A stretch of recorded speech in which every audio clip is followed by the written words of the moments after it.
Muy bien, estamos oficialmente grabando la clase. Esta clase se va a poder ver en la plataforma de YouTube y se puede repasar los contenidos que estén aquí.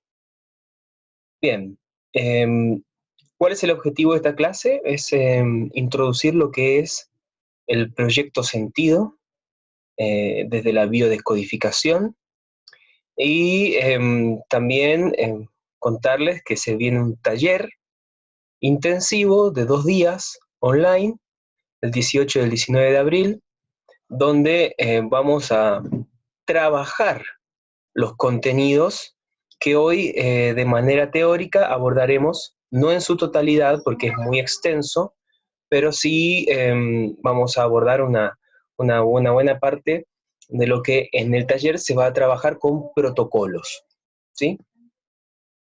Entonces, aquí yo les dejo el afiche, cuándo es el taller, cómo se pueden conectar conmigo si quieren trabajar dentro de ustedes estas temáticas que son de sanación de nuestro linaje.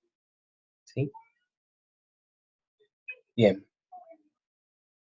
Entonces, para introducir el tema, comenzar con una pregunta. Saquen un papel y un lápiz. Denme un minutito, un minutito.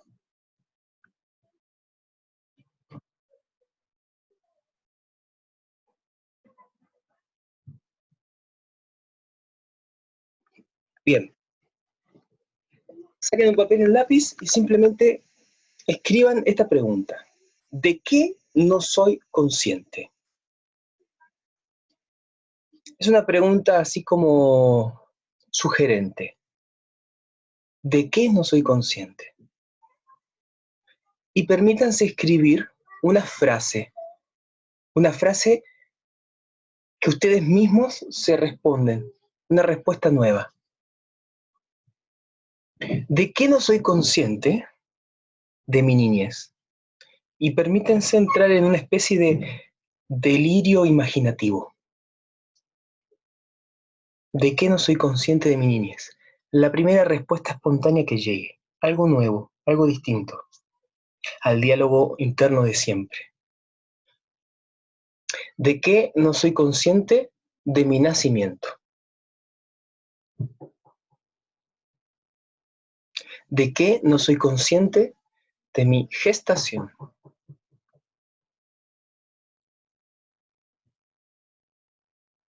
¿De qué no soy consciente?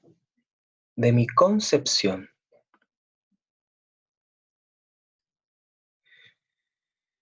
¿Y de qué no soy consciente? Del entorno familiar durante un año antes a mi concepción.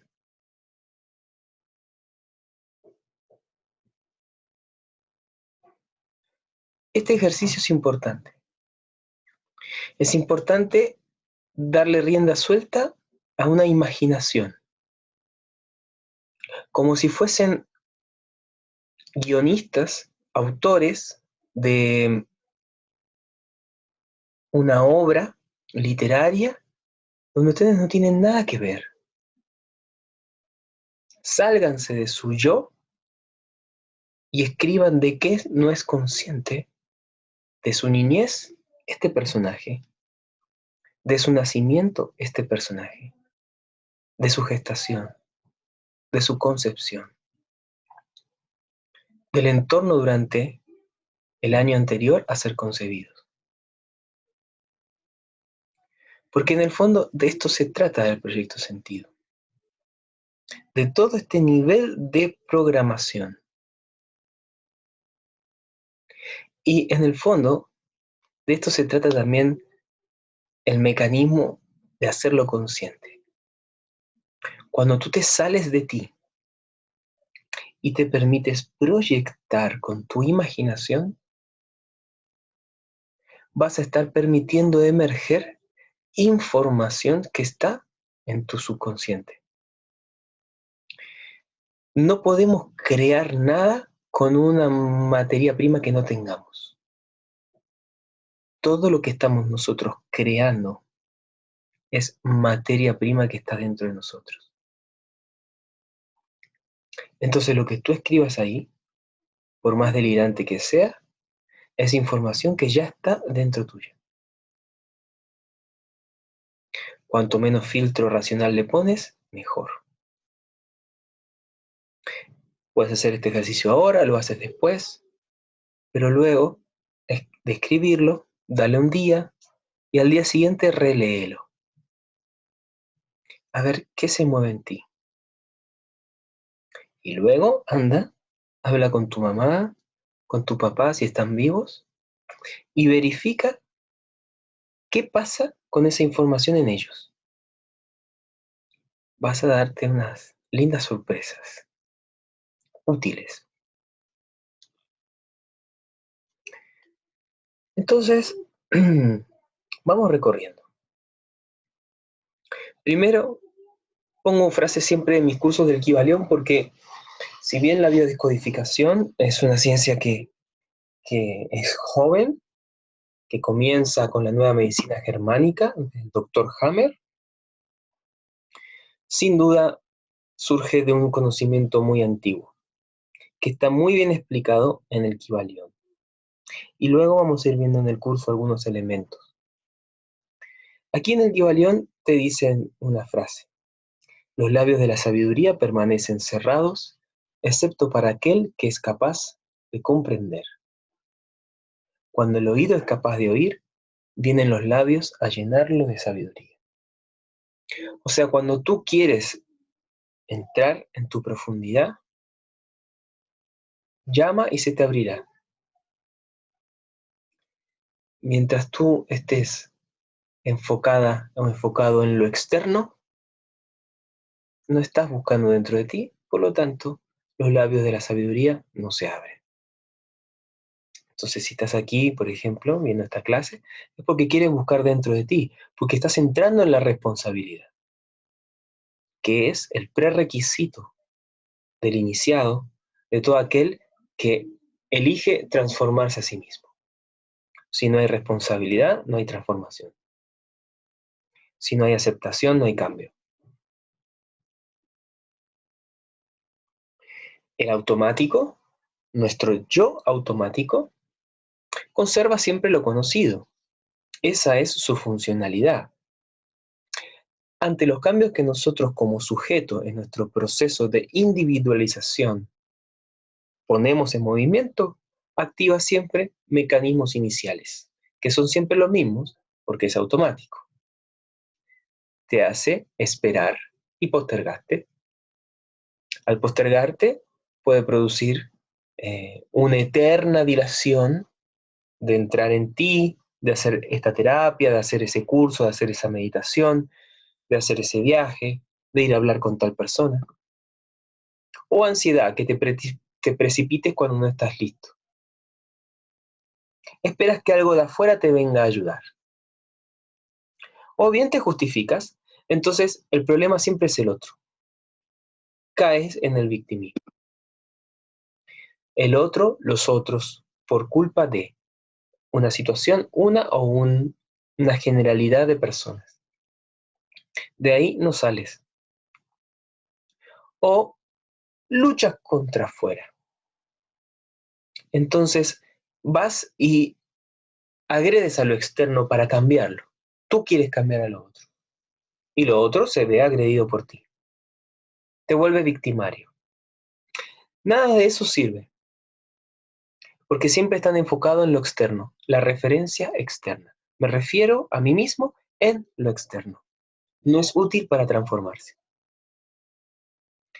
Solo nosotros podemos salir de ahí con la responsabilidad. Ahora bien, ¿qué hacemos en la terapia? ¿Qué hacemos con, justamente con este estudio tanto del transgeneracional como del proyecto sentido? Hacemos un estudio de nuestro interior, pero de nuestra parte no consciente, porque la parte consciente la conocemos. En mayor o menor medida nos escuchamos, nos vemos. Pero ¿qué pasa con aquello que yo quiero hacer y que no se puede hacer y que hay una fuerza en mí que lo bloquea? Es información inconsciente. Lo que comprendieron las culturas iniciáticas es que el inconsciente, nuestro propio inconsciente personal y luego colectivo, informa al campo holográfico de percepción de la realidad, entendiendo a campo holográfico como este holograma que se forma de percepción, que en el fondo sale de nuestro propio cerebro. Esas formas que nosotros vemos afuera son producidas por nuestro cerebro.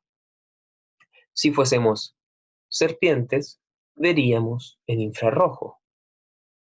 Si fuésemos murciélagos, veríamos una imagen que se reproduce en nuestro cerebro a través de un sonar en blanco y negro con ciertas formas. Es nuestro cerebro quien produce una imagen dentro nuestro que genera el holograma de ver afuera, pero todo está sucediendo dentro. Ese es nuestro campo lunar. ¿Y qué define que yo vea un color u otro? La información que está en mi ADN. Hay una información básica de la humanidad que permite que yo vea colores, formas, ciertas abstracciones que ya están internalizadas con una forma. Y también hay un ADN más mitocondrial, un ADN más transmitido por los óvulos, por la mujer,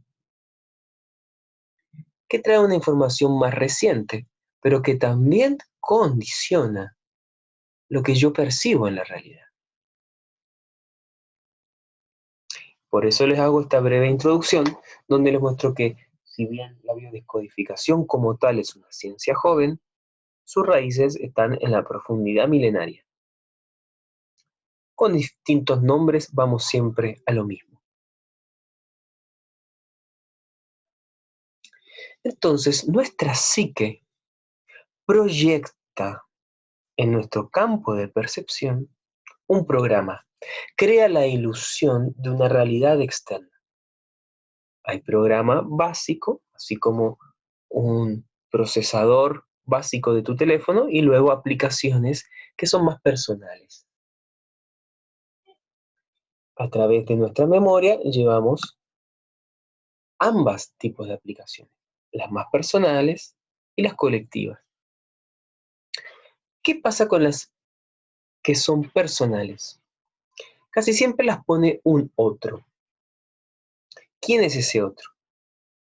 Son los padres, son la familia, son los grupos, los profesores, la sociedad e inclusive los mitos aceptados por el inconsciente colectivo. Las que son estructurales van a través de la evolución de la naturaleza de nuestra biología. Hay algunas que se pueden cambiar y hay otras que no. Las que producen que hagamos 10 dedos en nuestras manos están en un ADN nuclear, no se pueden cambiar, aún. Pero las que están en nuestra forma de interpretar más subjetivo de la realidad, quizás vienen de la abuela, están más recientes, más mitocondriales, más en la periferia de la célula, más posibles de transformar. Cuando nosotros queremos experimentar algo distinto en nuestra propia realidad y no se nos hace posible, es porque hay una idea que llegó desde afuera, en nuestro campo de percepción, pero que no está internalizada en nuestro interior. Es incompatible con un programa que ya está ubicado previamente por otro en nosotros. Si yo quiero abundancia y tengo un programa de escasez, por más decreto de abundancia que haga, no vivo la abundancia porque todavía está funcional el programa de escasez. Entonces, lo único que puedo realmente efectivo hacer es acceder al programa y cambiarlo.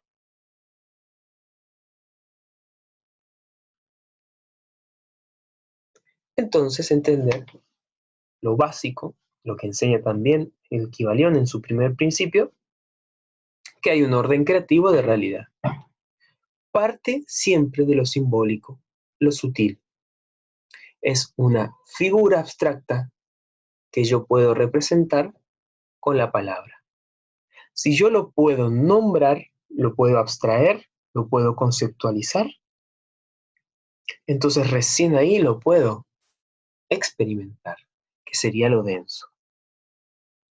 Pero son tres niveles: el nivel simbólico, el nivel virtual, donde yo me puedo hacer la imagen de eso que estoy nombrando en mi mente, donde yo puedo acceder también a la emoción, donde puedo movilizar energía con ese concepto.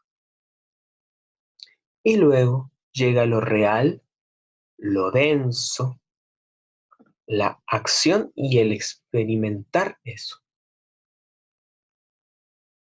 Es muy sencillo. Tú puedes nombrar algo que te desagrada e inmediatamente se te hace una imagen, mueve una emoción dentro tuyo, moviliza una energía y en tu estómago inmediatamente una reacción física, biológica. Eso sucede a todo nivel, tanto en la psicobiología como en la realidad que nosotros manifestamos en nuestra percepción.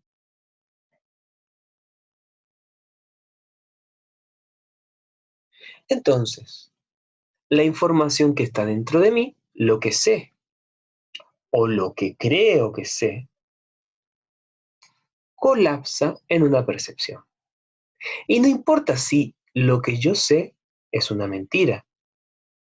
Para el psiquismo, todo mito que está dentro y activo es una verdad. Estos mitos son solo historias que implicaron un acuerdo previo, algo que yo acepto, siendo considerado por mi racional o no. Cuando soy un niño pequeño, cuando soy un feto, ni siquiera mi racional lo considera. Pero es información que tiene además una carga emocional. Esa carga emocional es energía. Emoción es una energía que te pone en movimiento. Cuando yo tengo una información que acepto con una carga emocional, vivo una creencia. Esta creencia que yo estoy viviendo, como la estoy percibiendo, se transforma en una evidencia.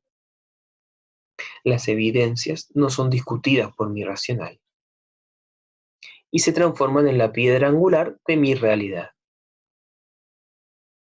Pero el cerebro, como mecanismo de interpretación, tiende a generalizar. Entonces, por simplificación de conceptos, generaliza una evidencia y construye una realidad con una generalización arbitraria. Bastó una, dos, tres evidencias para que se vuelva una verdad general y pasó a ser todos, todas. Todas las cosas son así.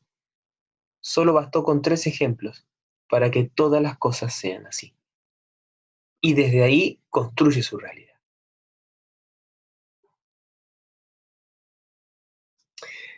Vamos más atrás todavía, una frase muy antigua que dice: necesitas agua y fuego para visitar un reino. Expliquémoslo con, con un lenguaje racional. Necesitas información, fuego, y una puesta de movimiento energética emocional, agua, para experimentar una forma de ver la realidad. Y aquí saqué un pasaje del Nuevo Testamento donde dice que el que no naciere de nuevo no puede ver el reino de Dios, le dice Jesús a un rabino. Y él le dice: ¿cómo voy a nacer si soy viejo. Meterme en el vientre y nacer era un poco duro el caballero, no entendía las metáforas.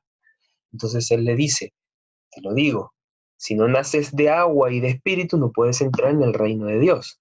El reino de Dios es la realidad que le está tratando de mostrar, otra forma de percibir. Lo que es nacido de la carne es. Lo que es nacido del espíritu, espíritu es. Significa lo que es automático, es automático. Lo que es nueva información que se introduce es nueva información. Necesitas nacer de nuevo. O sea, necesitas formatearte y volver a construir un programa adaptado para poder ingresar en esta percepción.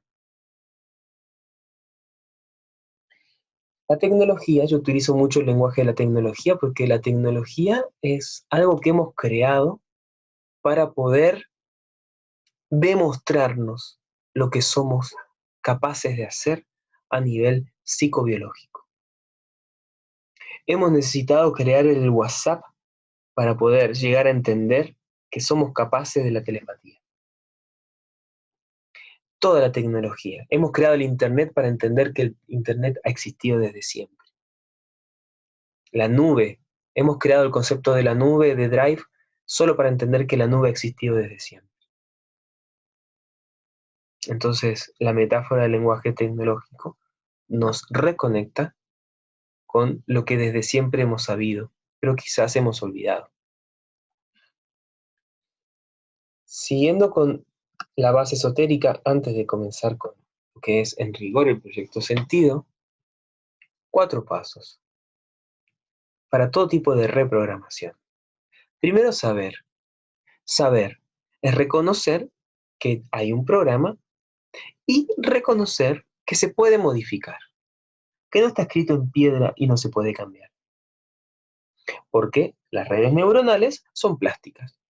Se pueden podar, pueden fomentarse. Segundo, querer. Hay que desearlo. Hay que aceptar y sentir que el programa está ahí y que ha tenido una función positiva. Primero tengo que querer cambiarlo, pero para poder cambiarlo tengo que aceptar que eso que está ahí y que me hace doler está ahí. Porque si estoy en la negación no cambia nada. Y luego, un paso más. Tuvo una función positiva. Estaba tratando de sufrir menos quien instauró ese programa. Si hablar era doloroso y si no hablar era doloroso, pero si hablar era muy doloroso y no hablar era un poco menos doloroso, se quedó con el estrés menor. Entonces ese mutismo, esa incapacidad de comunicarse que producía dolor, era un dolor más aceptable que el hablar y encontrarse con lo que podía traer ese hablar o ese revelar el secreto. Entonces, el cerebro siempre va a buscar el estrés menor. En este caso, el mutismo. Entonces, todo programa doloroso, todo programa limitante, toda enfermedad, síntoma, disfunción, trastorno, tiene una función positiva y yo debo reconocerla. Si no, desde la agresiva negación de querer cambiarlo, no va a funcionar. Eso es integrar. Es reconocer la función positiva, pero que llegó hasta ahí porque ya no está adaptado. Ya no está adaptado a la realidad que ahora quiero. Debo actualizarme. Le quitas el juicio de valor en la medida de lo posible, en la medida de lo humanamente posible. Luego, osar. Ahí hay que ser valiente, hay que ponerse en contacto con la limitación, con el programa, con el trauma, con la herida, con la información. Resentirla, volver a vivirla, estar en contacto con eso, imbuirse de eso. Y luego hacer la puesta en movimiento para cambiarla, que eso ya es la técnica de la terapia. Y técnicas sobran. Lo que no sobra es el querer. Eso es lo más difícil. El saber que duele e ir para allá. Y por último, el callar. El callar es el soltar, es hacer silencio, es cambiar la atención. Y también es actuar a propósito en coherencia con la instalación del nuevo programa.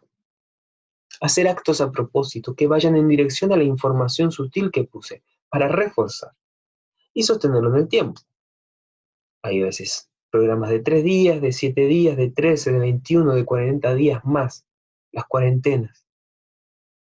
A veces depende de la intensidad de la información que se está modificando en nuestro cerebro, se pueden necesitar distintas cantidades de días de cuarentena donde se sostiene el ejercicio. Se refuerza la nueva red neuronal. ¿Y qué puede pasar? Puede pasar que nuestro psiquismo, en su automatismo, verifique si realmente ya no es necesario para la supervivencia, para la adaptación a la realidad, el programa anterior, el viejo. ¿Y qué va a hacer? Va a poner en movimiento sincronicidades externas. No te olvides que tu propio psiquismo, tu propio inconsciente, está entrelazado con todos los inconscientes de tu clan, de tu sistema, de la realidad colectiva y en el fondo del entramado mismo de la existencia. Va a poner en movimiento sincronicidades, casualidades, para poner a prueba el nuevo programa. Si en ese momento la lucidez de lo que tú trabajaste o tu voluntad están distraídas, podemos caer en responder desde un programa anterior, desde una anterior red neuronal, y puede que volvamos a restaurar el camino viejo. Piénsalo de esta manera, el camino viejo es una red neuronal que fue tantas veces circulada que es una autopista, y el camino nuevo es una red que tú abriste en el medio de la maleza del Amazonas con un machete. Cuanto más veces lo camines, más se va a allanar el camino. Algún día lo vas a empedrar, más adelante lo vas a pavimentar y lo vas a circular en vehículo. Mientras que el otro se va a ir reforestando y la naturaleza lo va a ir devorando, que es cuando el cerebro poda conexiones neuronales que no se usan. Muchos de aquí habrán estudiado matemáticas en la secundaria, habrán estudiado la trigonometría, y si ahora les pregunto sobre trigonometría, no se acuerdan nada, porque se podó una red neuronal que no fue utilizada si después te dedicaste a la cocina, ¿sí? O a pintar. Solo va a quedar aquel que se dedicó a la geometría y se expandió inclusive. Nuestro cerebro es como una maleza que puede regenerarse. Entonces, cuando se presentan después de la terapia este tipo de pruebas, entre comillas, quiere decir que sí, que se movió la información psíquica, hay que alegrarse y hay que obrar en la dirección de lo nuevo, aunque nos dé miedo. Es como jugar al ajedrez con nuestro psiquismo. Anticipas su movimiento. Va a activar el mecanismo viejo para verificar el cambio que hiciste. Bien. Pero nuestro psiquismo no es ni bueno ni malo. Por favor. Utiliza los programas. Necesita los programas. Si no hay programas, el yo no tiene cohesión. La percepción de uno mismo se diluye en lo ilimitado. El psiquismo cohesiona programas para que el yo tenga una experiencia ilusoria de individualidad en este 3D. Y utiliza esos programas. Y una vez que se instala uno, lo protege, lo conserva. Y procura obtener placer de eso. Por eso puede haber placeres masoquistas con programas tóxicos. Porque el psiquismo tiende a siempre a la búsqueda del placer y a evitar el displacer con la información que tiene. Es como si tú fueses un niño, así lo dice en el Ho Oponopono, que vives en un basural, aún viviendo en el basural vas a buscar el placer.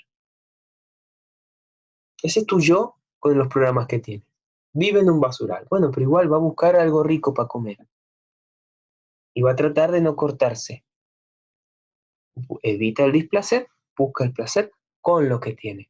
Es nuestra responsabilidad, de nuestro ser esencial, consciente de nosotros mismos, ubicar en nuestros contenidos programas más sofisticados, más armoniosos, equilibrados, para un buen vivir. Bien, vamos a entrar en rigor a lo que es el proyecto sentido. Entonces, si alguien tiene una pregunta en este momento, la puede hacer y se responde, y si no, ya entramos en el tema.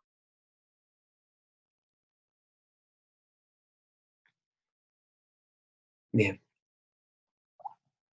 Entonces, el proyecto sentido, vamos a ver. Deseos, miedos y necesidades de mamá. Pero también están los deseos, miedos y necesidades de papá como configuradores. Desde un año antes de la concepción ya estaba la información en el sistema. El bebé, una vez concebido, su cerebro está principalmente en la onda cerebral delta, que es un cerebro que está en un estado hipnotizable, altamente programable. Su vida intrauterina, altamente programable también. Y el trauma de nacimiento, definitorio. Entonces, todo lo que es el proyecto sentido es desde un año antes de la concepción hasta los 3 años de vida.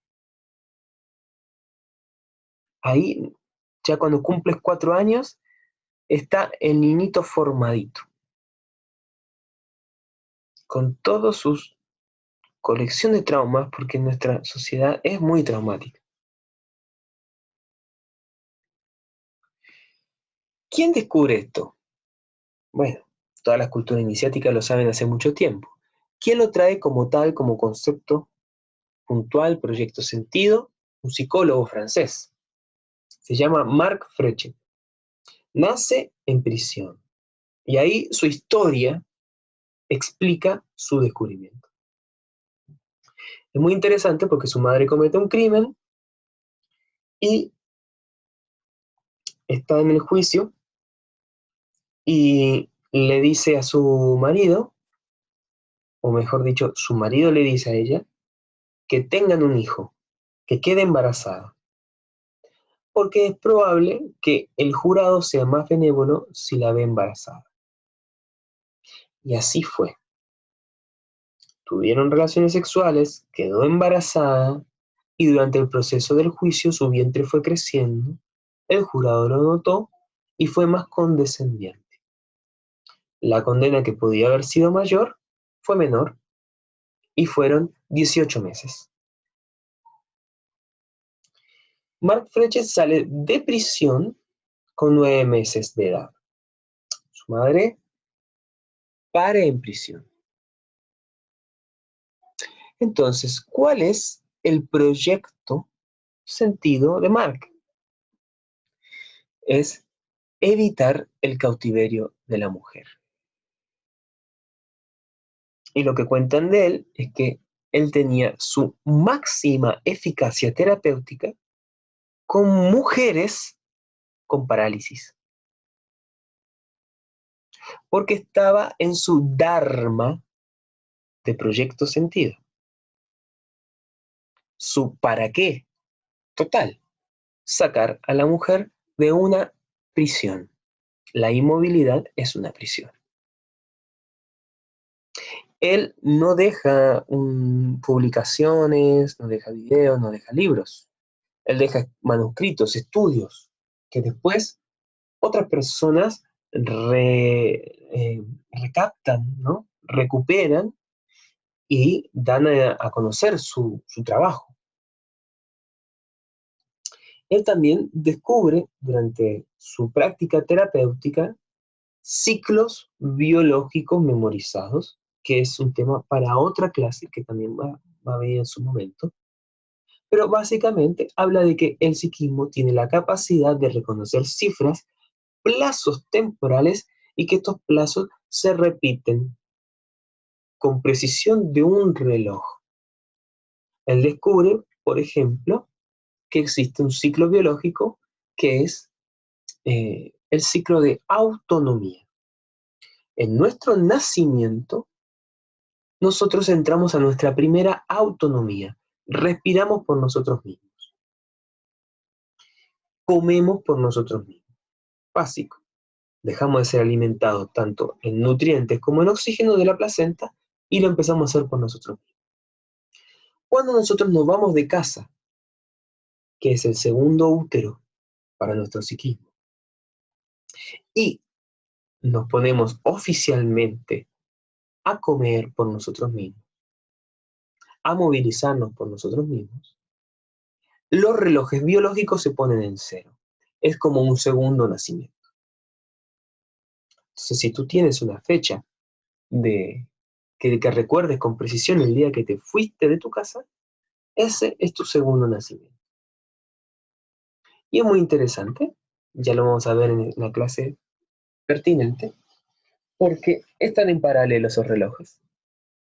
Entonces, si te pasa algo a los 5 años, luego a los 5 años después de que te fuiste de casa, te pasa algo que está en enlace con eso. Este es su descubrimiento de pura práctica clínica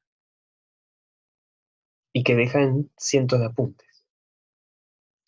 Nuestro cuerpo, nuestro psiquismo y el psiquismo del sistema memoriza las fechas y las reproduce con precisión en ciclos biológicos, inclusive extendiéndose en la descendencia. ¿Mm? Todas tenemos hijos a tal edad, o todas tenemos la misma cantidad de hijos, por ejemplo. Fechas y cifras.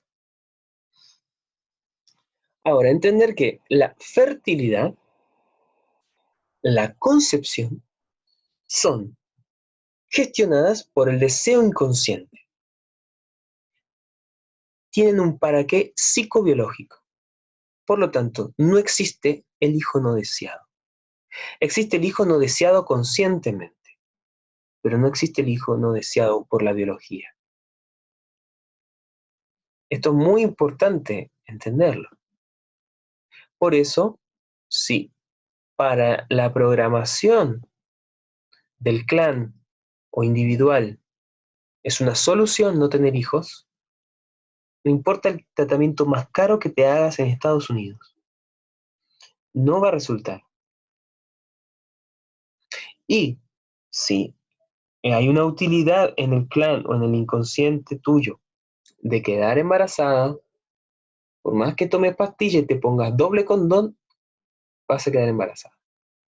Y esto no es para asustar, sino es para entender que más allá de nuestro forzar racional, que es el 10% de nuestro control sobre nuestra vida, hay un 90% gestionado por nuestro inconsciente biológico, que está anudado con nuestro psiquismo, que es el que pone en movimiento las cosas. Entonces, mejor entrar en esa programación, hacerla consciente, y si quieres tener hijos, desbloquear. Y si no quieres tener hijos, poner el límite ahí. Ese es el arte de unir los hemisferios. Ese es el arte de trabajar sobre ti. Ahora bien, el niño es la prolongación de la insatisfacción de los padres. Porque siempre que yo pongo en movimiento, consciente o inconscientemente, algo como una concepción, es porque está viniendo a traer algo que no estaba. Es una solución para algo. También hizo un descubrimiento, Mark, sobre la solución biológica que hacían los elefantes en África y que después de ser generaciones y generaciones cazados por los dientes de marfil, empezaban a nacer las crías sin dientes, sin el cuerno de marfil, sin el colmillo. Había una necesidad de que nos dejen de matar, se produjo una solución biológica, modificación del ADN. A ese nivel es posible modificar la biología. A mayor estrés, mayor inmediatez de la solución. Si nos están matando por los colmillos, nacemos sin colmillos. Así de adaptable es el ADN ante la magnitud de la masa de estrés de la aniquilación.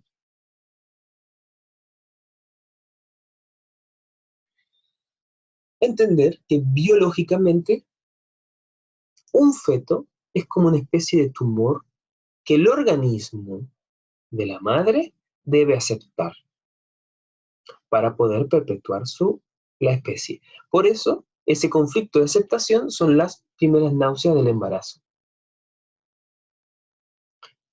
Las náuseas y el vómito es no aceptación. El primer desafío psicobiológico de la madre es aceptar a otro que está dentro de ella, que no es ella. Si lo acepta, se afirma. Si no lo acepta, es aborto espontáneo o aborto provocado. Entonces, para que esto suceda, tiene que haber un deseo, que son las gónadas, la chispa de vida. Hay que dar un lugar en la vida, que lo gestionan los riñones, y un proyecto de vida, un para qué, que la gestionan las suprarrenales. En ese momento, si se conjugan estas tres informaciones, consciente o inconscientemente, el sistema nervioso de la madre se pone en stand-by con los conflictos personales y se mueve el centro de gravedad hacia el nuevo ser que está dentro del útero. Ya no soy yo, ahora soy para el otro, mientras dura la gestación. Por eso para muchas mujeres embarazadas, no para todas, pero para muchas, el estado de estar embarazada es un estado como idílico, donde se sienten bien, donde se sienten felices, donde no se hacen problemas por muchas cosas. Es como una especie de sentirse narcotizada en bienestar. Eso no sucede si hay conflictos en el clan con el embarazo. Pero si no hay conflicto con el embarazo, es algo biológico que está diseñado para que el centro de gravedad de yo misma al otro se pueda hacer naturalmente para que se pueda perpetuar la especie, porque si todas las mujeres embarazadas la pasarían mal biológicamente, si fuese un estado desagradable, la solución sería no tener más hijos y se acaba la especie.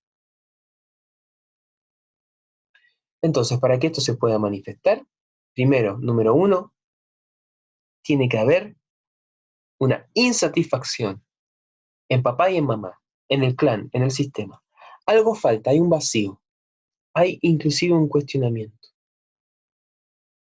Y luego, un proyecto, surge una idea, tengo un deseo en referencia a esa insatisfacción. 3, paso a la acción. De manera consciente o inconsciente, quedo embarazada. Entonces, el niño ya viene preconfigurado con esa información. Y va a expresar ese conflicto o esa necesidad de los padres. Entonces, para entender esa pulsión que uno ha sentido desde siempre, un impulso que he sentido desde siempre, una emoción profunda, irracional que he sentido desde siempre, una necesidad que he sentido desde siempre y que no va conmigo en el fondo. es porque es funcional a otro. En este caso hay que buscar la historia de los padres antes de la concepción. ¿Sí? Les miro las caritas de vez en cuando para ver si están despiertos. ¿Amamos bien? Sí, bueno. Vamos a buscar la historia de los padres ante la concepción. Yo lo he hecho con cartas. Le dije a mi mamá, le dije a mi papá, que me escriban un correo electrónico, porque están en Argentina, escribiéndome como narrativo, ojalá que puedan escribir en tercera persona, refiriéndose a sí mismos en tercera persona. Es más fácil así para que fluya más información que ha sido, entre comillas, olvidada, sobre qué vivían, qué pasaba, cómo se sentían, en qué andaban. Si yo nací en junio del 84, más o menos desde junio del 83 a junio del 84. Y una segunda fase de la carta, cómo vivieron mi embarazo hasta que yo nací. Háblenme de sus padres, háblenme de sus suegros, de dónde estaban, qué sucedía, qué vivían, cuáles eran los problemas. Ahí van a poder atisbar cuál era la necesidad. ¿Por qué un hijo fue una solución a algo que quizás era peor? Y ahí yo entendí por qué ese deseo mío de libertad. Porque en el fondo, para mi madre, tener un hijo iba a representar una autonomía con respecto a la autoridad de su familia. Ahí entendí por qué esa necesidad mía, desde muy chiquito, de siempre hacer algo grande, porque era la necesidad de mi padre en ese momento de crecer. Y en ese momento él pasa de ser jardinero a trabajar como broker en la bolsa de valores y me pone el nombre de su mentor, el que fue su jefe en, en el jardín donde él trabajaba, el dueño de la casa donde él trabajaba como jardinero, que vio su talento y se lo llevó a trabajar a las oficinas de la gran ciudad como agente de bolsa. Y me pone a mí el nombre de su mentor, en referencia al crecimiento. De ahí mi necesidad inherente de crecer, crecer, crecer, como una compulsión.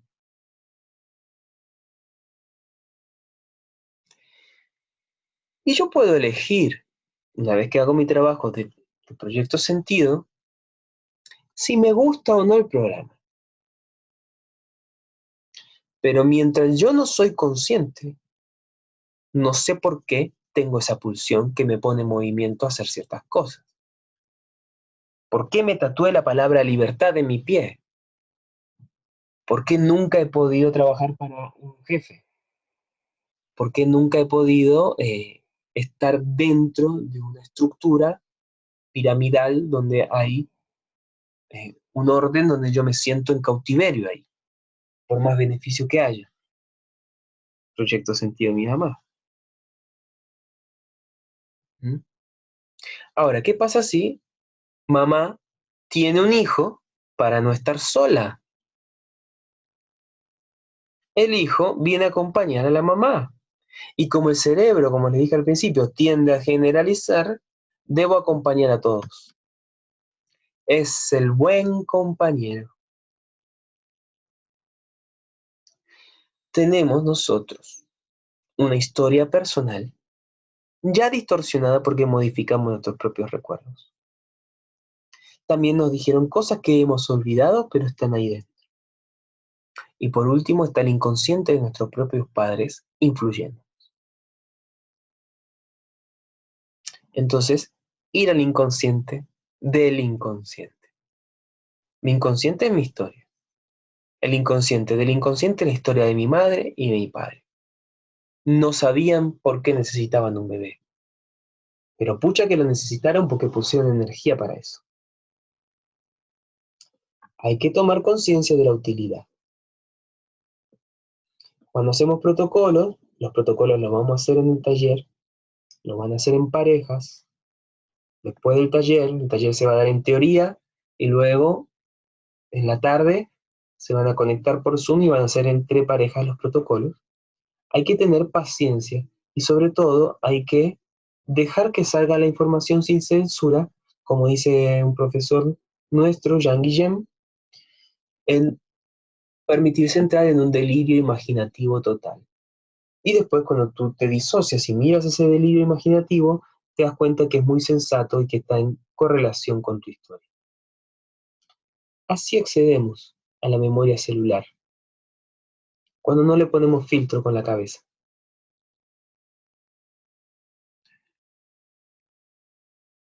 Y formamos con estas informaciones estructuras. ¿Por qué pongo esas imágenes? Porque nos empeñamos a construir una estructura. Ponemos mucho esfuerzo con la imagen de la izquierda. Pero fíjense la imagen del medio. Es un artista, no sé de qué país, pero hizo una escultura muy, muy sugerente. Los hoyos que tiene el padre son el material con el que construyó al hijo. Entonces construimos una estructura en el otro con nuestras necesidades. Y eso en terapia lo vemos muy seguido, muy seguido. El bisabuelo iletrado, sin educación primaria, con mucho esfuerzo, hizo que su hijo estudiara y pudiera llegar hasta el bachiller. Su hijo llegó hasta el bachiller, no tuvieron recursos económicos para estudiar más, pero fue muy, muy valorado la capacidad racional, cognitiva, y ese señor creció y pasó de ser peón a capataz. Sin estudios, llegó a una posición de comandancia y a un mejor ingreso. Fomentó en sus hijos el estudio como valor. Y todos sus hijos e hijas, no importa si son artistas, no importa lo que sea que traigan naturalmente, todos ingenieros. Y si es ingeniero civil, ingeniero comercial, ingeniero informático, y tiene varios títulos, mejor. Y el hijo de estos ingenieros viene a terapia y se está volviendo loco porque quiere ser músico. Pero hay un mandato del clan. Y en el fondo ya están llenando los hoyos del bisabuelo.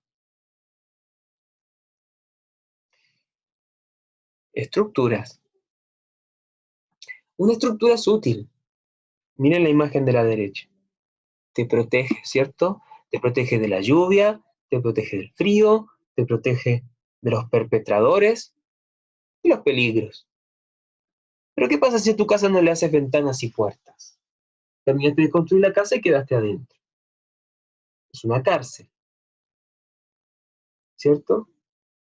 Bueno, muchas veces hacemos estructuras que nos protegen, pero a la vez son nuestras cárceles. Tenemos que aprender a hacer puertas. Luego tenemos que aprender a construir otros tipos de estructuras y aventurarnos a ir a habitarlas. Yo no puedo a un paciente llegar con una máquina y demolerle esa estructura para liberarlo, porque va a quedar libre, pero en ruinas, en la intemperie, con su miedo a ser mojado, con su miedo al viento, con su miedo a la noche, con su miedo a los depredadores. Va a estar peor. Entonces lo que yo debo hacer es ayudarle a construir primero una puerta, una ventana primero para que mire, una puerta después para que se atreva a salir. Luego acompañarlo a que construya otra estructura más cómodamente habitable conforme con lo que quiere ser e invitarlo a que vaya a explorar cómo se siente dormir en otra casa. La estructura son las formaciones. Aquí a ver si las tengo. Los agentes estructurantes son el clima familiar un año antes de la concepción, los eventos importantes, sociales, las tendencias, las modas y la música favorita de mamá durante mi gestación. Ojo, que escuchar reggaetón desde que fuiste concebido hasta que te parieron todos los días es una programación estructurante en tu psique. El cerebro del bebé se condicionó. O si mamá miraba todas las tardes la novela cebollera, con el drama de la niña, está programando, porque lo que es para mamá una emoción transitoria es una verdad para el bebé. A esto súmale un trauma, que puede ser un bioshock, un shock biológico, un trauma inconsciente, pero que su biología lo resiente, o un comando energético, una decisión instantánea que la persona toma en relación a algo, como por ejemplo, no mostrar nunca más su cariño a alguien por una situación que ve, un comando energético. La mujer está embarazada y ve a su hermana besándose con su marido. Nunca más voy a confiar en una mujer, nunca más voy a confiar en mi familia, nunca más voy a confiar en mi compañero, nunca más voy a confiar en nadie. Comando energético, un instante. Y después el bebé nace con una desconfianza hacia la vida irracional. Y no importa cuánta gente le trate de mostrar que puede confiar, el bebé, ese adulto después, no puede salir de esa neurosis hasta que no revisa un agente estructurante que no era de él. ¿Cómo podemos ver otros indicadores estructurantes? Las fechas concordantes de nuestro árbol genealógico. Qué casualidad que nací el mismo día que mi tío. Es un agente estructurante. ¿Por qué papá y mamá se empeñaron en concebirme en una fecha que encajara con el de mi abuelo, con el nacimiento, con la muerte de mi abuelo? O, presten atención, si fueron concebidos después de una muerte. A veces pasa. Muere un ser querido, muere el papá, y la persona a los meses queda embarazada y es varón y se llama igual que el papá. ¿Cuál es el proyecto sentido? Es muy simple. Dame tú, hijo, el amor que se fue con la muerte de papá. Dame el amor de papá. Entonces ese hijo nunca va a ser hijo. Va a tener el proyecto de dar el amor que le da el padre. Nombres concordantes con familiares, con amigos, con referentes, inclusive con los santos patronos, porque ahí cargamos información del colectivo, y de mitos populares.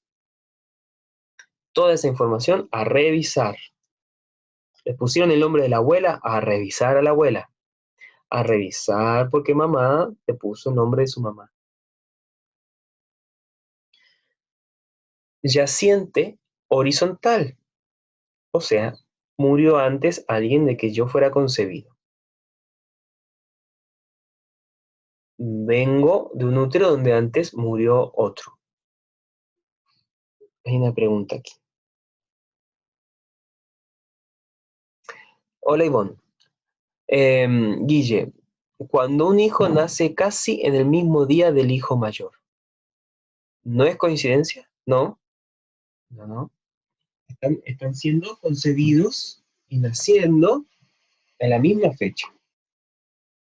Entonces hay que revisar ahí por qué. ¿Cuál es la utilidad de eso? ¿Acaso tiene que ser una prolongación del otro?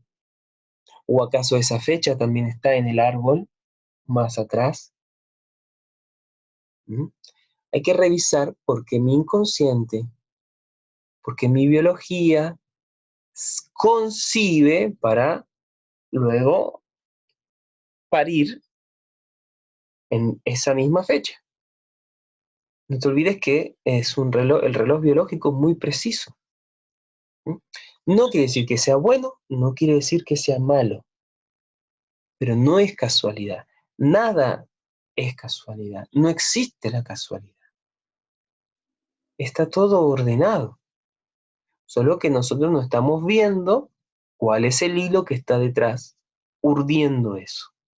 Y el trabajo es reconocer, ¿sí? Reconocer qué otra fecha es significativa que coincide con esos dos nacimientos.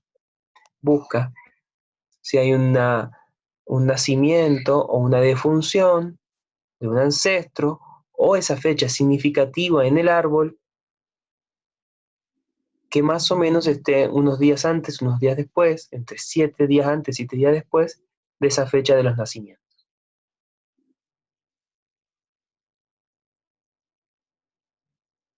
¿Mm? Vale.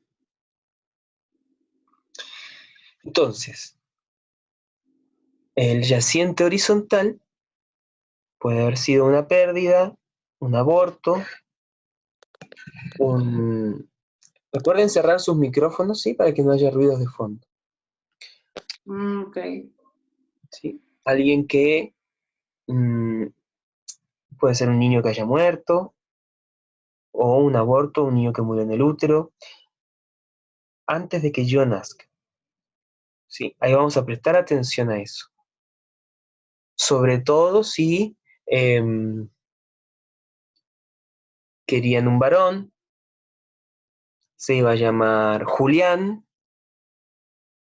no se pudo, fue un aborto espontáneo. Después de un año nazco yo, o sea que me hicieron después de que murió, más o menos. Y me ponen, yo soy mujer y me ponen Juliana. ¿Cuál sería el proyecto sentido? Sé el Julián que no fue. Eso es un yaciente. Ni siquiera le importa que sea mujer, me ponen Juliana, me agregan una A nomás. O sea, todo lo que soy para su proyecto es una A al final. Pero lo que más están enfocados es en el Julián. Vamos a prestar atención a eso. También está el indicador de los rangos de hermandad. Eso es un poquito más para verlo más en profundidad quizás en el curso, eh, pero entender que hay un favoritismo con los rangos de hermandad. Los que son primogénitos tienen una relación afín, no quiere decir que se lleven bien necesariamente, pero sí de transmisión de información con los otros primogénitos.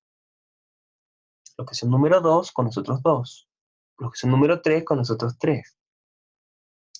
Esto también lo descubre Frechet con estudios de los cerdos y los conejos también, en el amamantamiento. Descubrieron que la cerda que era número 5 en la camada favorecía en la teta a los 5. Y lo repitieron con muchas generaciones de cerdos y era siempre el mismo patrón. Y si el macho era 5 y la hembra era 5, el cerdo 5 nacía fuerte, con mucha más capacidad para agarrar la mejor teta de entrada. Hay una suerte de favoritismo biológico o de afinidad biológica en los que están en el mismo orden de rango de hermandad. Entendiendo que si soy 4 es como si fuese un 1, porque siempre es 1, 2, 3. 1, 2, 3. El 4 es 1, el 5 es 2, el 6 es 3, el 7 es 1, el 8 es 2, el 9 es 3, y así sucesivamente. Porque para la biología es 1 yo, 2 el otro, 3 la cría. Y de ahí se reinicia. 1, 2, 3, 1, 2, 3, 1, 2, 3. Puede suceder también que pongan al bebé apodos. Y los apodos, si son de chiquitito, también son agentes estructurantes o develadores del proyecto sentido. También el parecido físico. Si es muy parecido a alguien, también va a estar hablando de la relación de información. ¿Qué más nos estructura? La experiencia de la gestación. ¿Qué más nos estructura? El trauma de nacimiento. Los primeros 3 años de vida. Las creencias del clan. Y por último, la educación. Y así quedamos robotitos, listos para hacer funcionar al sistema del clan primero. Excepto que hagamos el trabajo, el viaje del héroe, de la heroína, de trabajar sobre nosotros mismos. Yo puse esto a propósito, ¿no? Para tomarlo con un poco de humor, pero imagínate el proyecto sentido de Jesús. Ya venía con un proyecto sentido, iba a ser el salvador de la humanidad. Ya su padre lo decidió. Y se lo informa a la madre está de acuerdo y lo tienen. Lamentablemente Jesús tiene un padre ausente. Por lo tanto, él es como que se vuelve un poquito Edipo con su mamá, María. Y se termina enamorando de una que se llama María. Por supuesto que estaba prohibido que estuviese con su mamá María y se encarga también de que esté prohibido que esté con su enamorada María, María Magdalena. Entonces ella viene y le dice, ¿sabes qué? Vámonos juntos. Y en ese momento él le encantaría, se volvía loco con ella, pero no. Tengo una misión, tengo un proyecto para el cual yo fui concebido. Y por mucho que tengo ganas de irme contigo a vivir y a tener hijos en Egipto y a que hagamos tantra hasta que seamos viejos, no, me voy a clavar mi corona de espinas y voy a ser sacrificado para salvar a la humanidad. Pero si él quizás hubiese querido modificar su proyecto sentido, bueno, ¿por qué no? Hubiese sido otra la historia. Quizás hubiese sido un gran mago, pero con una mujer e hijos en otro lugar. Entonces, en el fondo, es un personaje que nos ponen, es un contrato que firmamos sin saber leer. Si el contrato te dice que vas a ir en un buque desde Perú hasta México, ese es el contrato. Pero tú lo que quieras hacer dentro del buque, haz. Si quieres viajas en la cubierta, si quieres viajas en el casino, si quieres viajas en la piscina. Crees que tienes libertad, pero vas a México y punto. Ese es el condicionamiento. No, yo quisiera de repente bajarme en Ecuador. Bueno, ahí tengo que revisar y modificar esa información. Si no, es el drama. Otra forma de descubrir el proyecto sentido. No nos olvidemos que hay un proyecto de mamá y un proyecto de papá. Hay que trabajar ambos. El drama de tu vida. Siempre el mismo drama. Cambia el actor, cambia el escenario, pero el drama es el mismo. Cambia un poco el guión, pero el drama es el mismo. Tienes que desplazarte al público, disociarte, observarte y ver que eres un personaje que cree que elige. Pero realmente, estando en el público, eres tú quien elige. ¿Elijo seguir con este drama? ¿Al drama de quién se parece? Es impresionante. Yo escuché una canción que escuchaba mi mamá. Escuché un disco que escuchaba mi mamá, que era de Sui Generis, cuando estaba embarazada. Y las canciones de ese disco, ella las escuchó durante el embarazo. Acuérdense como le dije al principio. Agua y fuego, energía e información. Creo que se llama aprendizaje, el disco. El punto es que cuando yo estuve a punto de irme de mi casa, la casa de mis padres por primera vez, no sé cómo llegó ese disco y lo escuché muchas veces, muchas veces. Y ese disco me dio la fuerza para irme de la casa de mis padres. El mismo disco que ya escuchaba durante mi embarazo.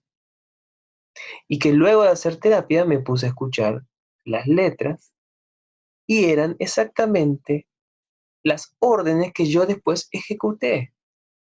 Ándate al sur, ten una pareja así, vive hippie, peléate con el resto de la familia, reniega de la estructura militar,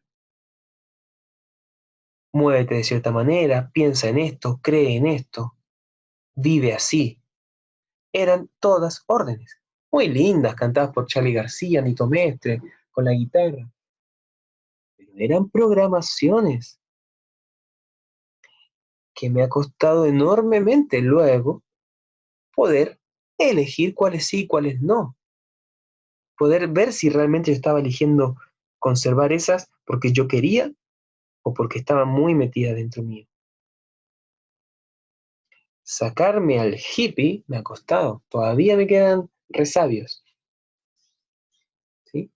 Pero el hippie era un sé hippie, sé el hippie que a mí no me dejaron ser mis padres, que sentía mi madre. Entonces me fui a ser hippie durante años, peleándome con mis padres, haciendo el deseo de mi madre que no le fue permitido hacer.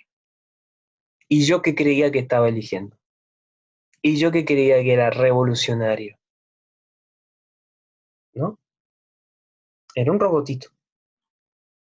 No reniego de eso, aprendí mucho. Pero veo la profundidad ahora de lo que es esa programación. Por eso los protocolos que hacemos, una vez que tenemos la información, damos la posibilidad de revisar el contrato, de elegir qué cláusulas cancelamos, qué cláusulas mantenemos y nos permitimos también en una cláusula volver a revisar el contrato más adelante. Entonces, no hay juicio condenatorio, no hay una transformación radical violenta, sino que hay una evolución. Pero si tienes programas muy tóxicos, bueno, ahí hay que cortar. Y es como un juego.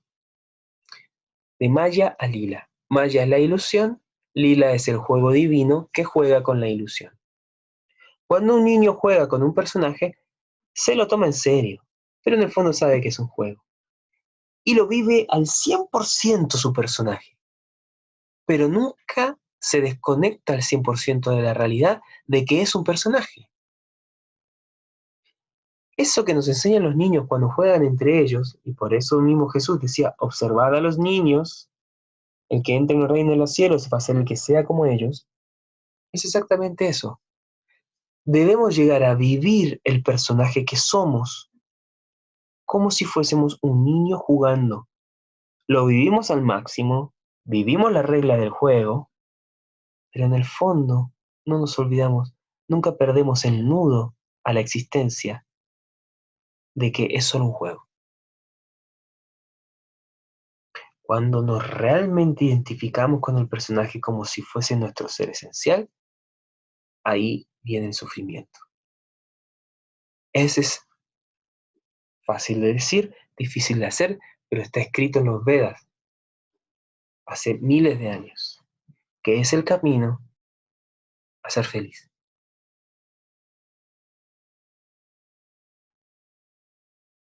¿Mm?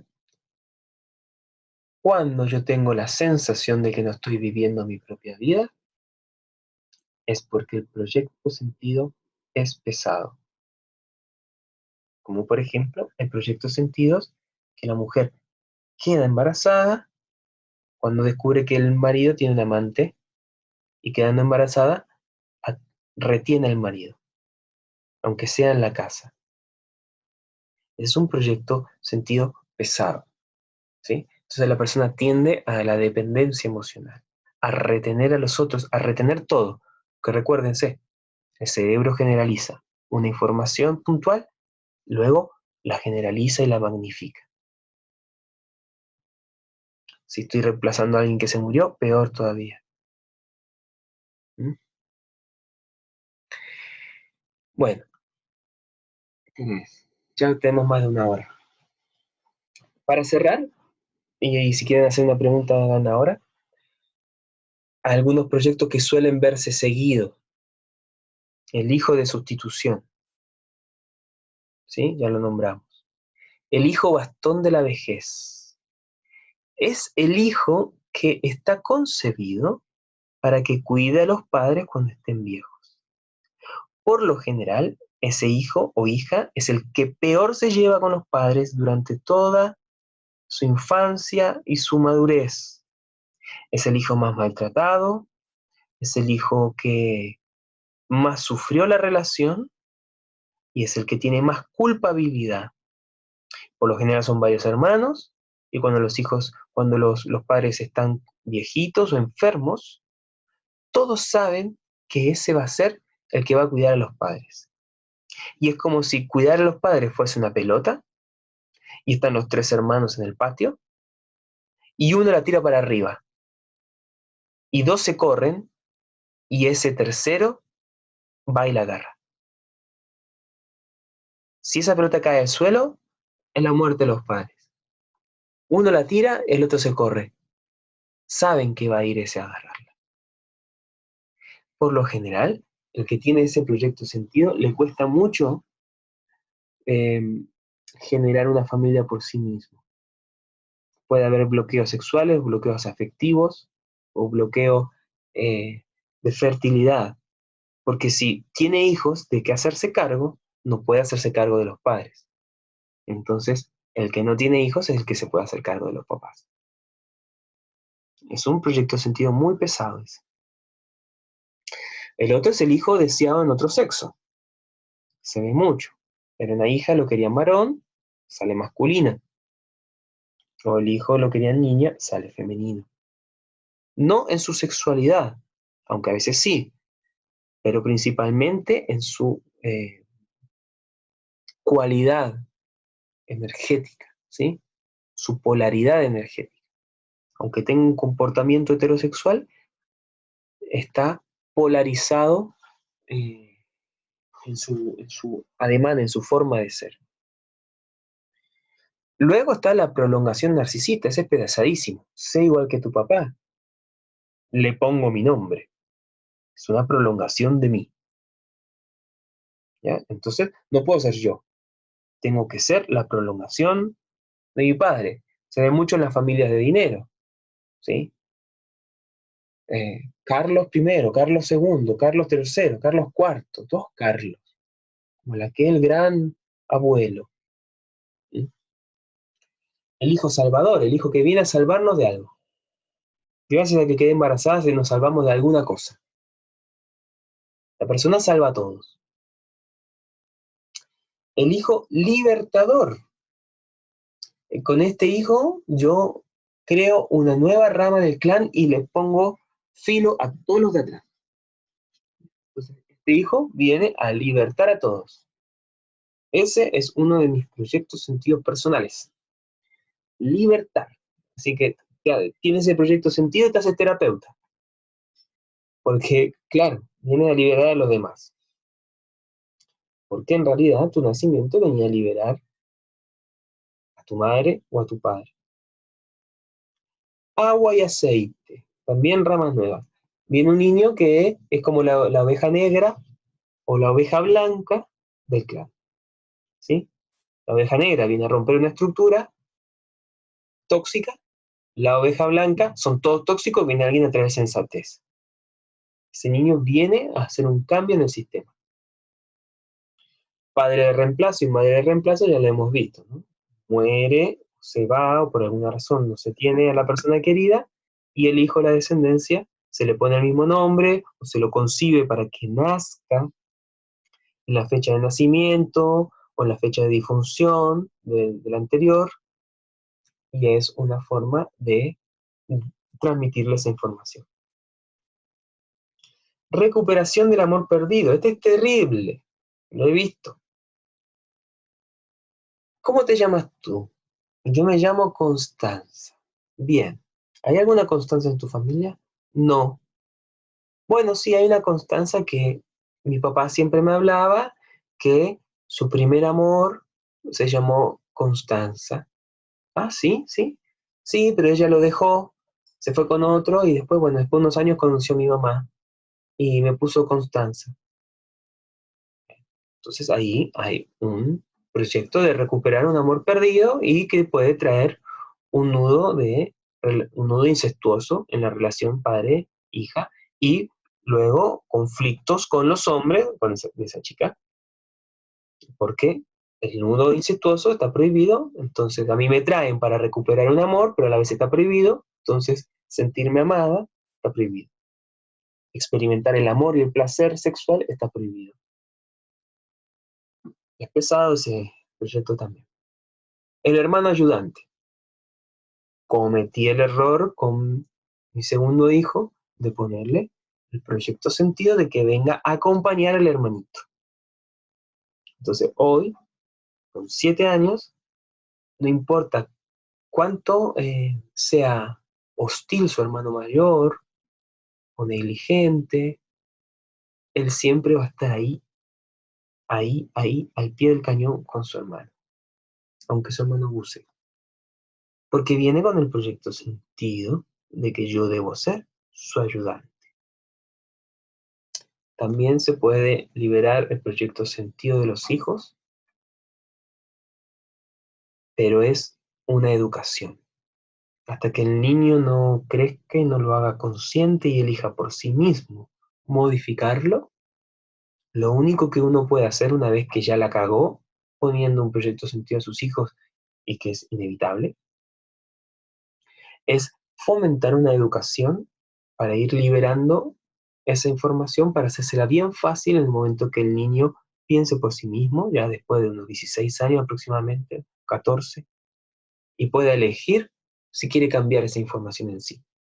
Recuerden, no puedes cambiar al otro. Por supuesto que es un niño, está dentro de tu sistema todavía y tu conflicto los va a expresar, lo puedes ayudar enormemente. Pero con el proyecto sentido el niño tiene que, en su madurez, elegir también. Y bueno, y también he visto el proyecto del regalón. Casi siempre viene ese cuando hay muchos de un mismo sexo y luego nace este niño del otro sexo. O sea, querían el niñito, sale niñita. Querían el niñito, sale niñita. Querían el niñito, sale niñita. Querían el niñito, sale niñito. El regalón. El regalón de papá o de la mamá o de los dos. ¿Sí? Entonces ese niño es sobreprotegido, todos son condescendientes con él. Un proyecto sentido muy cómodo porque si eres el regalón de la familia, también es el regalón de la vida, todo te sale fácil, pero sucede que no, sobre todo si es hombre, no agarra su madurez, sigue siendo siempre el niñito. Por lo general, la familia le hablan en diminutivo, el Ricardito, ¿sí? Todo es el Ricardito, el Richie, ¿sí? Aunque tengas 48 años, el Richie, chiquito, y lo tratan como niñito. ¿Mm? Entonces, eso también es como el proyecto sentido, ¿no? Hay que detectarlo si tú quieres agarrar fuerza, porque si no, te encuentras una pareja, ese Richie se encuentra una pareja que es una madre con él y que también es su regalón, pero sus hijos después crecen con un padre ausente, un padre que no toma el poder, con una madre masculina y femenina a la vez, que hace los dos arquetipos, porque el otro, el papá, es todavía el regalón. ¿Ya?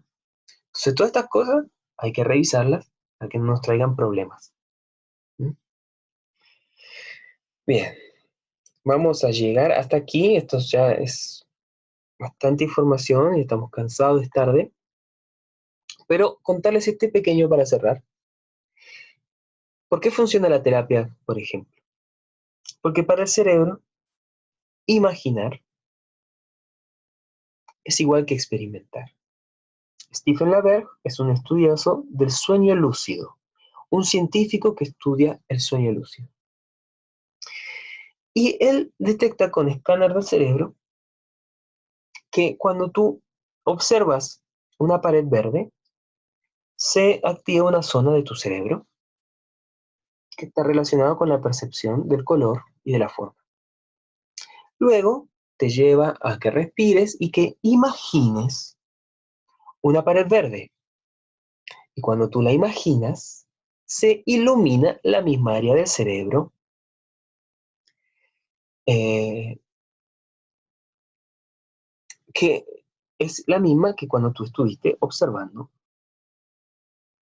Luego, él trabaja con soñadores lúcidos, con personas que tienen la capacidad de estar lúcidos y conscientes en el sueño, y están conectados estos cablecitos. Y les dice, anda a un sueño lúcido donde estés enfrente de una pared verde. El soñador lúcido queda dormido, entra en su sueño lúcido, se ve la actividad cerebral y se ilumina la misma parte del cerebro que se iluminó cuando vio la pared verde, cuando imaginó la pared verde. Ahora la está ensoñando. Y por último, ya llega a un nivel de profundidad impresionante porque le dice al soñador lúcido que cuando esté dentro del sueño lúcido, cierre los ojos e imagine una pared verde. Es un cuarto nivel de profundidad. No es mirar, no es imaginar, no es ensoñar, es imaginar dentro de la ensoñación. El soñador lúcido, que ya está entrenado para hacer esto, hace el ejercicio y se vuelve a iluminar la misma área del cerebro. Un sueño lúcido es muy similar a una sesión de hipnosis. Visualizar es muy similar a imaginar. Entonces, cuando en terapia visualizamos, cuando en terapia estamos en hipnosis, para nuestro cerebro es igual a experimentar. Y aunque para que nuestro consciente no sea lo mismo, aunque nuestro consciente sepa que estamos visualizando, que estamos ensoñando, para nuestro cerebro es igual. Y lo que nos importa es que sea igual para el cerebro, porque el cerebro es el que hace la acción de podar neuronas, o de reconectar neuronas, o de hacer un reimprinting, una reimpresión de imágenes sobre un área neuronal y crear nuevas conexiones, que son las que después nos van a hacer percibir la realidad de otra manera. O sea, literalmente, cambiar nuestro mundo, nuestra vida. Esa es la magia de la terapia, y por eso les puse una imagen ahí del dios Hipnos, que en el fondo es el dios del sueño. Muy bien. Yo creo que vamos a llegar hasta aquí para que puedan irse con el hijo de Hipnos, que es Morfeo, a dormir con esta información, que la integren, que hagan esos pequeños ejercicios que les recomendé, el de responder las preguntas en su imaginación y el de pedirle a sus padres, si están vivos, que hagan la carta. Y si no tienen a sus padres vivos, bueno, pueden hacer el siguiente ejercicio. Siéntate como si fueses tu madre, ¿sí? Si tienes algún objeto de tu madre, póntelo. Y escribe una carta a tu hija, o sea, tú, contándole en tercera persona cómo era tu vida un año antes de su concepción y cómo fue tu embarazo. Como si fueses un, una, una escritora, una Isabel Allende. ¿Mm? Métete en tu madre y escribe esa carta. Luego, guárdala. Deja pasar un par de días y hace lo mismo con tu padre. Siéntate, ponte algo de él. Si no tienes nada de él, escribe el nombre completo de tu papá en la silla, siéntate encima. Respira, encárnate en él y escribe una carta en tercera persona, ¿sí? O en primera persona, como te sea más fácil, como tu padre, contándole a tu hija cómo era tu vida, qué necesitabas, qué deseabas, qué te faltó, qué te hubiese gustado y por qué en qué era un beneficio tener un hijo. Guárdalas, deja pasar un par de días más y reléelas. Y observa en qué eso te ha influido, qué has hecho con tu vida en relación a esa información que estaba en el deseo de ellos. Y cuánto de eso tú quieres conservar y cuánto de eso tú quieres cambiar. Eso sí se los doy como regalito. Y si quieren ir más a fondo, pues bien, hagamos el taller, que es súper accesible, tiene un precio súper accesible para que todos lo puedan hacer. ¿Ya? Bien, ¿alguien me está escribiendo una pregunta antes de terminar la clase? Muchas gracias, muchas gracias. Ah, ya, bien, son mensajes de gratitud. Muchas gracias por su presencia, por haber estado aquí en la noche, en las ganas de ir a dormir, pero firmes aquí frente al compu. Veo a Lorena, veo a Matilde, a Yasmina, a Paola, todas bonitas. Bueno, muchísimas gracias por su presencia y cualquier duda, bueno, ya me escriben. Les mando un fuerte abrazo y igual la cara se queda grabada, la pueden repasar. Un abrazo. Chau, chau, que descansen.